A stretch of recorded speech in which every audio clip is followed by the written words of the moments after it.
Hello, good morning, good evening kung saan man kayo nandun. Ayan, ito titingnan ko yung yung plinowing namin kahapon. Kagabi kami natapos yung unang flow. Pero ito, yung aking ayan yung sunflower. Nag-ano na ito yung tatlo. Ito yung tatlo, siguro magkaparehas ito. Ayan.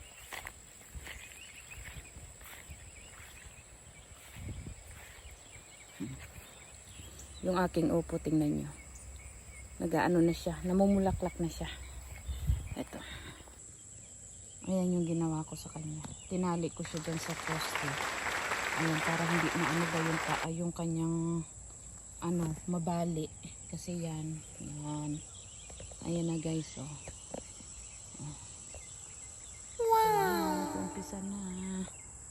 Ngayon lang ako guys nakapagtanim ng upo. Kaya excited ako. Ayan. Excited ako na yan sila ay mamunga.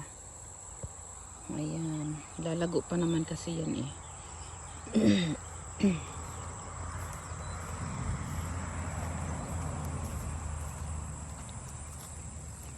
Tapos may pinahabol ako na sitaw. Yan lang yung nabuhay dun sa pinahabol ko. Ayan. Kaya sinama ko na dito. Ayan. Yan nag-isa ko. Palaya. Yan lang yung tumubo. Pero ayan guys, inaalagaan ko siya kasi masarap kaya ang may ampalaya. Sayang yung seeds na yung una kong biniling seeds, hindi rin siya tumubo. Tapos ito, yung huli kong biniling seeds, ang ganda-ganda pa naman kamo nung seeds, pero isa lang yung tumubo. Yan lang, pero ayan, ilang sanga na siya. Ayan, kaya inaalagaan ko guys. Kaya iyon. Maganda na yan pagka kasi isang piraso kung papalarin, swertihin. Marami naman yan siyang mamunga. Ayan. Yung aking pichay. Ayan, maano na siya. Guys, tingnan natin ito. Ayan guys, oh. Ayan.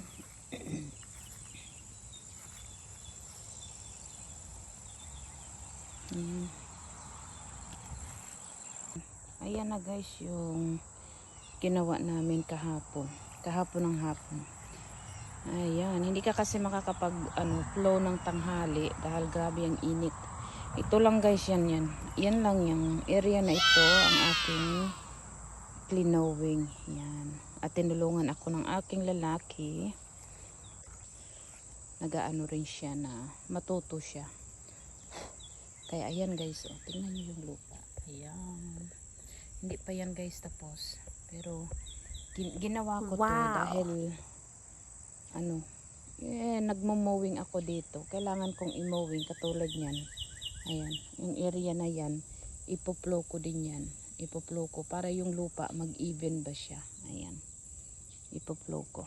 Yung mga area na kailangan i-flow ko kasi may plano ako dito sa area ito.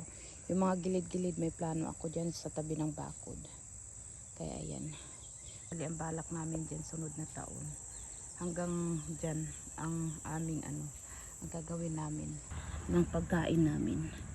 Kasi maganda yung sariling tanim guys dahil alam mo, kinakain mo, ikaw ang nagtanim, alam mo kung ano yung naandyan sa kinakain mo. Ayan. Organic na ang tawag dyan pagka ganyan. Siyempre. Ayan guys, ang ganda oh, pinong-pino. Pinong-pino. Ayan.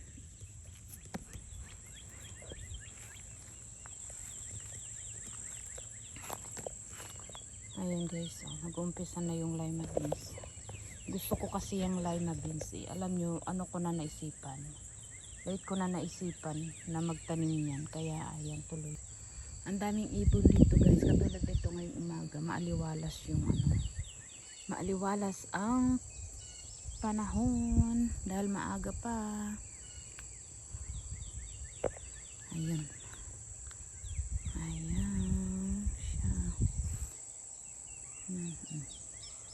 Ayun, ang ibon.